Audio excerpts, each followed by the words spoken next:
Have you ever woken up in the middle of the night and felt like something wasn't right? That strange, unsettling feeling that someone somewhere is watching you? If you've ever felt that, then brace yourself, because this story might just make you double-check every window in your house before going to bed. It all started on a Friday night. 3 friends, Emily, Sarah, and Mia, gathered at Emily's house for a classic sleepover. You know the vibe. Popcorn, scary movies, and hours of whispering about school crushes and creepy urban legends. They had already watched 2 horror movies back-to-back and were now feeling invincible. After all, it's just a movie, Sarah had said confidently, tossing a kernel of popcorn into her mouth. The living room was dimly lit by the bluish glow of the television. The only sounds were the muffled screams of actors on screen and the soft hum of the air conditioning. At some point, their exhaustion caught up with them. Mia yawned, stretching her arms as she pulled a blanket over herself on the floor. Sarah and Emily shared the couch, the 3 of them slowly drifting into sleep. But at 2:47 a.m., something changed. Emily woke up first. It wasn't a sound that woke her. No loud bang, no shattering glass. It was that eerie feeling, the kind that makes the hair on the back of your neck stand up. Her eyes fluttered open slowly, adjusting to the glow of the TV's no-signal screen flashing rhythmically. Her gaze instinctively shifted toward the large sliding glass door that led to the backyard. And that's when she saw it. A man, sitting. He wasn't standing. He wasn't pacing. He was just sitting there on one of the old, weathered lawn chairs by the edge of the patio. At first, her sleepy brain tried to rationalize it. Is that Mr. Thompson from next door? Did Dad forget to lock the backyard? But no, this wasn't Mr. Thompson. This man was different. His posture was too relaxed, too deliberate, like he was waiting for something or someone. Her heart pounded in her chest. Don't move. Don't let him know you're awake, she told herself. Her eyes darted to Sarah and Mia, still fast asleep. Her breathing grew shallow as she slowly turned her face away from the sliding door, facing the back cushions of the couch. She squeezed her eyes shut, praying, "Just go away. Please just go away." Minutes passed. Or maybe it was only seconds, but to Emily, it felt like an eternity. Her breathing slowed. Her body remained frozen. After a while, curiosity, or maybe fear, got the better of her. I'll just peek. Just one quick look to see if he's gone. She opened her eyes. Her heart stopped. He was no longer sitting. She blinked rapidly, thinking her eyes were playing tricks on her. Her gaze scanned the backyard, searching for him. Maybe he left. Maybe I imagined it, she thought, trying to calm herself. But deep down she knew, people don't just vanish like that. Then she saw it. A shadow. A figure. Closer. He was standing just outside the sliding glass door now. Not moving. Just standing. He was close enough for her to see his face. And what she saw will haunt her forever. A crooked smile. A smile too wide, too stretched, like his face didn't know how to smile properly. His eyes, dark, sunken, and unblinking, stared directly at her. At her. Not at the room. Not at the TV. Her. Her breath caught in her throat. Her chest felt tight. Her body screamed at her to run, to scream, to wake up her friends. But fear had paralyzed her, pinning her to the couch like a weight too heavy to lift. Then it happened. The lock on the sliding door twitched. Click, click. Her eyes widened in absolute terror. She knew that sound. The sound of someone testing a lock. The handle jerked once, twice. Her heart was now thundering so loudly she was sure he could hear it. "Sarah? Mia," she whispered, barely audible. Her eyes stayed glued to the handle. "Wake up. Wake up, please." No response. Click, click. This time it wasn't a test. The man was now pulling the handle, tugging on it with more force. Her breath was fast and shallow now, and she reached out with trembling fingers to nudge Sarah's shoulder. "Sarah," she whispered, louder this time. Sarah stirred, blinking slowly. "What?" she muttered groggily. Don't move, Emily hissed. Her voice was shaky, her eyes still fixed on the door. Don't move, don't scream, just look at the door. Sarah rubbed her eyes, confused. What are you? Her gaze finally locked on the door. Her body went stiff. Who is that? She mouthed, lips barely moving. I don't know, Emily whispered back. Her voice was tight with terror. He's been there. He's been watching us. Click, click, click, clack. The sound was louder this time. Now Sarah was wide awake. Her eyes darted to Mia, who was still asleep on the floor. Sarah sat up slowly, her movements as quiet as she could make them. Emily's heart pounded so hard it hurt. Sarah reached over and grabbed Mia's arm, giving her a shake. Wake up, Sarah said in a low, sharp whisper. Mia stirred. Her eyes opened, annoyed. What? Don't move. Sarah's face was pale as snow. Mia followed her gaze to the sliding door and saw him.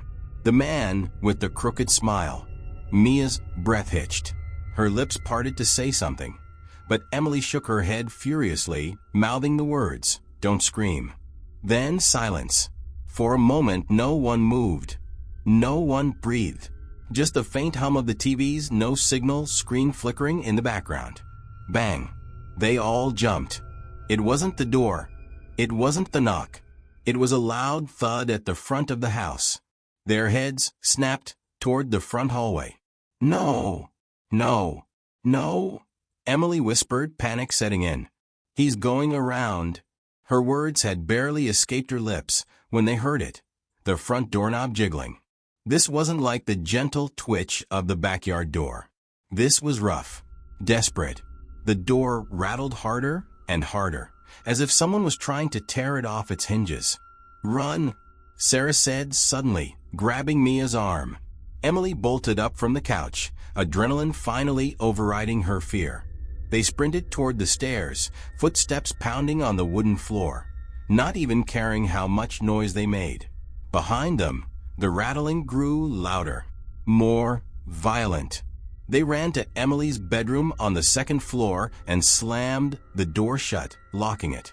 Emily grabbed her phone, hands shaking so badly she could barely type. She dialed 911. 911, what's your emergency? There's a man, Emily gasped, her breath coming in short, frantic bursts. He's trying to break into our house. Please send someone. Stay calm, sweetie, the operator said, her voice calm but firm. Help is on the way. Are you safe? Emily turned toward the window. Her heart dropped into her stomach. He was there, on the lawn, the same crooked smile, the same hollow eyes. But this time, his head was tilted back, looking directly at her, even though it was pitch black outside. She knew it was impossible for him to see her, but somehow he did. Her breath froze in her chest. Her phone slipped from her fingers and hit the floor. The man raised one hand slowly and waved. Don't sleep, she whispered to herself as tears streamed down her face. Please just go away. The last thing she saw before the police arrived was him turning slowly and walking toward the trees, his twisted smile never fading. The next morning, they found muddy handprints on every single window of the house. Don't look at the window. And if you hear a knock late at night, don't answer it.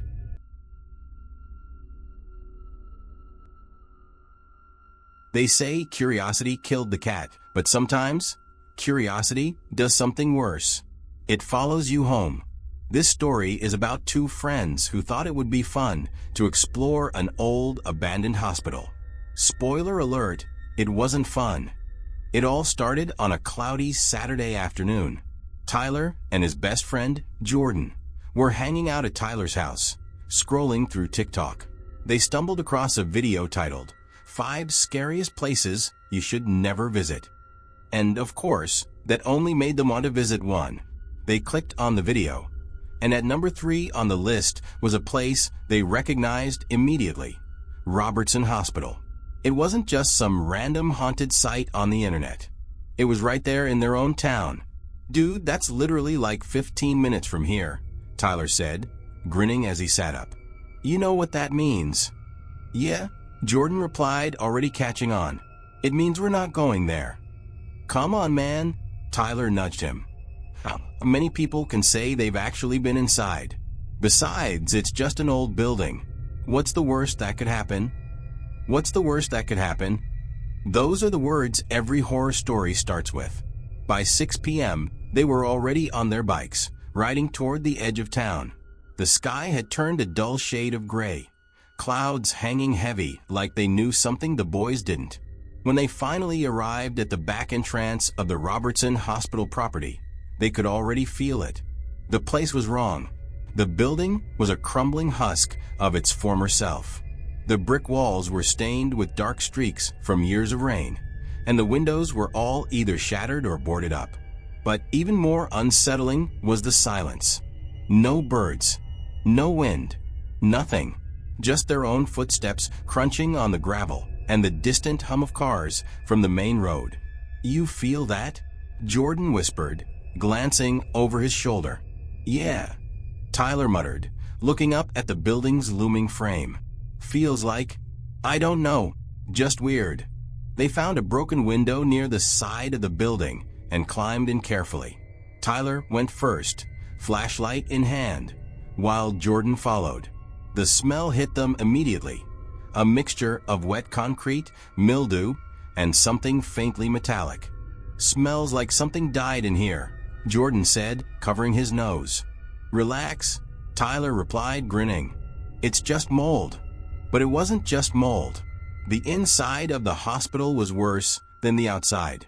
The walls were covered in old graffiti, symbols, names, curse words, and handprints. Some of them were fresh, too fresh.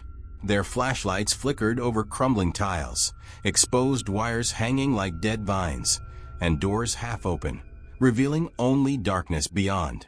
Want to check out the basement? Tyler asked, pointing toward a rusted staircase. Nope, Jordan said immediately. That's where horror movies go wrong. We stay on this floor. They walked further down the hallway, the crunch of glass beneath their shoes the only sound.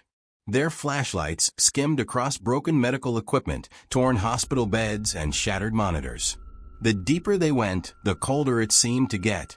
At first it was subtle, a chill, a breeze maybe, but then it became sharp, cold enough that they both rubbed their arms for warmth. Bro, did you feel that? Jordan asked, stopping mid-step. Yeah, Tyler replied, shining his light around. Probably just air from the busted windows. Then why is it coming from that direction? Jordan pointed further down the hallway, where no windows were visible. They both stood in silence, staring at the darkness ahead. For a moment, it was just the two of them. No noise, no movement. Then knock, knock, knock. Both boys spun around, hearts racing. It wasn't a loud knock. It sounded like it came from one of the nearby rooms. Knock, knock, knock. Jordan's breathing quickened. Nope, nope, nope. I'm done. Let's go. Hold up, Tyler said, holding out his arm. It's probably just an animal. Yeah? Jordan said, eyes wide. What kind of animal knows how to knock, Tyler? Another knock. This one was louder. It echoed from a room just a few feet ahead of them. Tyler's flashlight flickered toward the door. It was slightly open. Bet you won't go in, Jordan said with a nervous laugh, trying to ease his own fear. Tyler raised an eyebrow. Watch me. He took 2 steps forward and pushed the door all the way open. The flashlight beam swept the room slowly. Dust floated in the air. A metal gurney lay in the center of the room, covered in a dirty white sheet. There were no animals, no people, nothing. See, Tyler said, glancing back at Jordan. Empty. But then, as his flashlight swung past the far wall, something caught his eye. A message, written in red paint. It read, "You shouldn't be here." Tyler's grin faded. Okay, time to go. But just as they turned to leave, something echoed down the hallway. It wasn't a knock this time. It was footsteps. Slow, deliberate, getting closer. "Run," Jordan whispered, backing away from the doorway. "Run." They didn't have to be told twice. Both boys sprinted back toward the broken window they had come in through, but it felt like the hallway had somehow stretched. It felt longer now. The door at the end seemed miles away. Tyler's breath was shallow, panic flooding his system. Behind them, the footsteps were faster now. Closer. "Go, go, go," Jordan shouted, vaulting out the window first. Tyler followed right after, cutting his hand on the broken glass, but barely feeling it. He hit the ground running, not even stopping to check on Jordan. They didn't look back. When they finally stopped running, they were halfway down the street, breathing hard and drenched in sweat. Tyler's hand was bleeding, but he didn't care. They both glanced back at the hospital in the distance. It looked as still and lifeless as before. "Tell me you heard it," Tyler said, panting. "Tell me I'm not crazy." "You're not crazy," Jordan replied, still catching his breath. "We both heard it." There was a pause. Neither of them wanted to admit it, but they both knew. Those footsteps, they never saw who made them. "You think it followed us?" Jordan asked, glancing at the trees behind them. "No," Tyler replied, but his voice didn't sound so sure. "No way." Later that night, Tyler lay in bed, scrolling on his phone. He rewatched the TikTok video, pausing on the shot of the Robertson Hospital. The video mentioned strange sightings of figures in black robes, strange chanting, and disembodied footsteps. Tyler swallowed hard. Then, just as he was about to put his phone down, knock, knock, knock. His breath caught. It was faint. Too faint. It wasn't coming from the front door. It was coming from his closet. He stared at the closet door, not breathing, not moving. For a moment, nothing happened. Then, knock, knock, knock. His phone buzzed in his hand. A text from Jordan. It read, "Dude, are you hearing this knocking?" His heart stopped. Slowly, Tyler reached for his lamp, flicked it on, and stared at his closet door. It was slightly open. "No, no way. I locked that door," he whispered to himself, heart racing. But as he watched, his eyes widened in pure terror. A hand, a pale, gray hand slowly reached out from behind the doorframe and waved. That night, Tyler slept with the lights on, but no amount of light could stop the sound. Knock, knock, knock. Curiosity doesn't just kill cats, Tyler.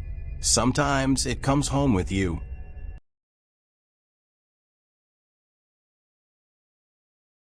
They say every house has secrets, but sometimes it's better not to find out what they are. This is the story of two friends who stayed home alone during a sleepover. Everything was fine until they realized they forgot to lock one door. And unfortunately, it was the one door that should never be left open. It was a chilly autumn evening. Leaves swirled in the air outside as the last orange glow of sunlight disappeared behind the neighborhood rooftops. Inside, Ethan and his best friend, Max, were preparing for an epic night of snacks, video games, and horror movies.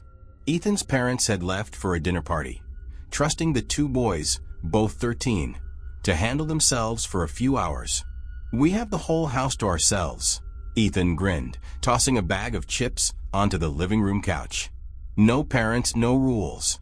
No parents, no rules," Max repeated with a mischievous grin as he flipped through the horror movie options on the TV. "All right, what's it gonna be? Ghosts, zombies, or creepy dolls?" "Creepy dolls are weak," Ethan scoffed. "Let's do something real. Something with a home invasion, or like a stalker." "Bold choice," Max smirked, selecting a movie titled Don't Open the Door. It was ironic, really. They settled in with their snacks, dimming the lights to set the mood, as Ethan put it. The opening scene of the movie was intense, a woman alone in her house, strange noises outside, and a creeping realization that she wasn't alone. The boys watched in silence, eyes wide, barely blinking as the suspense built. But then, halfway through the movie, there was a sound. A real sound. It wasn't from the TV. It was from the kitchen. Both boys froze. It was a subtle noise, like the quiet click of something metal shifting. Ethan grabbed the remote and paused the movie. Silence. Nothing but the soft hum of the refrigerator. "Did you hear that?" Max whispered. "Yeah," Ethan replied, staring toward the kitchen doorway. "It's probably the pipes. Old house stuff." "Right?" Max muttered, but his eyes stayed locked on the dark entrance to the kitchen. "Yeah, pipes." They unpaused the movie, trying to shake it off. The actress on screen was now creeping through her dark house, holding a flashlight as she searched for the source of the strange noises. Max leaned in, totally locked into the tension of the scene. Then it happened again. Click. Louder this time. Both boys shot up from the couch, their heads turning in sync toward the kitchen. "Bro, that's not the pipes," Max muttered. Ethan stood up slowly. "Maybe it's the dog," he said, despite knowing full well the family dog, Bailey, was with his parents at the dinner party. "Your dog's not even here, genius," Max hissed. "Yeah, I know," Ethan admitted, rubbing his hands on his jeans to wipe off the sweat. "All right, let's just check it out. It's probably nothing." He picked up his phone and flicked on the flashlight. With Max close behind, they inched toward the kitchen. The closer they got, the colder it seemed to feel. Not cold breeze cold, but that bone-deep chill that makes you feel like something is wrong. Ethan felt it too, but didn't want to admit it. The kitchen was empty, quiet, normal, but as they turned to leave, they both heard it. Thud. It came from below them, the basement. They both stopped dead in their tracks. Slowly, their eyes met, sharing the same unspoken thought. "We forgot to lock the basement door." Max took a step back. "Nah, nope, no way. We're calling your parents." "They'll freak out, dude," Ethan said, swallowing hard. "They told us to be responsible." "Responsible?" Max hissed, his voice rising. "What's responsible about ignoring someone banging on your basement door?" They both stood there, arguing in whispers, until it happened again. Thud, thud, thud. 3 slow, deliberate knocks. Not random thuds. Knocks. Like someone was knocking to be let in. Ethan felt his stomach twist. His breathing got shallow. "Check the lock," Max said, eyes darting toward the basement door at the end of the hallway. "You check it," Ethan shot back. "Dude, it's your house." "Then you're my guest, so you check it." Another knock. Thud, thud, thud. "Fine," Ethan grumbled, trying to mask his fear with fake bravado. "It's probably just the wind." He edged toward the basement door, every step heavier than the last. Max stayed back, his eyes wide, ready to bolt if anything moved. When Ethan reached the door, he touched the doorknob with 2 fingers. It was freezing. His heart pounded like a drum in his chest. Slowly, he twisted the lock to make sure it was latched. It didn't move. Locked. He exhaled sharply, relief washing over him. "See? It's locked," he said, trying to laugh it off. "It's just the wind." But as he stepped back, his phone's flashlight caught something. On the basement door, at about chest height, were 5 small fingerprints. Smudged. Fresh. As if someone had pressed their hands against the door recently. Ethan's heart stopped. Max saw it too. "Bro," Max whispered, stepping back toward the stairs. "Those weren't there before." "Yeah," Ethan replied, his eyes glued to the prints. "I know." They didn't move. They didn't breathe. Then, from the other side of the door, they heard it. Tap, tap, tap. It wasn't a knock this time. It was light, delicate, like fingernails tapping slowly. Tap, tap, tap. "Go, go, go," Max whispered through gritted teeth, tugging Ethan's sleeve. "Upstairs. Now." They ran. Their footsteps thundered up the stairs as they burst into Ethan's room, slamming and locking the door behind them. Ethan dialed 911 with shaking fingers. "911, what's your emergency?" the operator said. "Someone's in our basement," Ethan whispered. His heart was pounding so hard he thought it might explode. "We're home alone. Someone's in our basement. Help is on the way," the operator assured. "Stay on the line." Suddenly, they heard a door creak open. Ethan's breath hitched. He looked at Max, eyes wide with terror. "Is that the basement?" Max mouthed, barely able to speak. The sound of slow footsteps echoed from below. Not rushed. Not frantic. Slow. Steady. Closer. "Stay quiet," Ethan mouthed, his voice barely a whisper. He pulled Max into the corner of the room, clutching his phone like a lifeline. The footsteps stopped. Silence. Just for a moment. Then, from the other side of Ethan's bedroom door, they heard it. Tap, tap, tap. Their eyes locked on the doorknob, which slowly started to turn.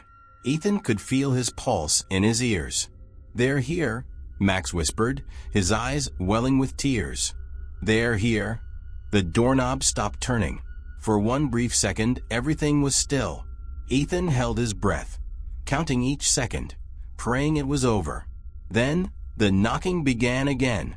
Thud, thud, thud. But it wasn't coming from the bedroom door anymore. It was coming from the window. They turned slowly, dread filling their chests like cement. There, just outside the second-story window, was a face. Wide eyes, twisted smile, teeth too sharp to be human. "Let me in," the face whispered through the glass. The power went out. Thud, thud, thud. The knocking didn't stop. If you're ever home alone and you hear a knock on your basement door, don't check it. Don't be brave. Don't assume it's the wind. Sometimes, the wind doesn't knock.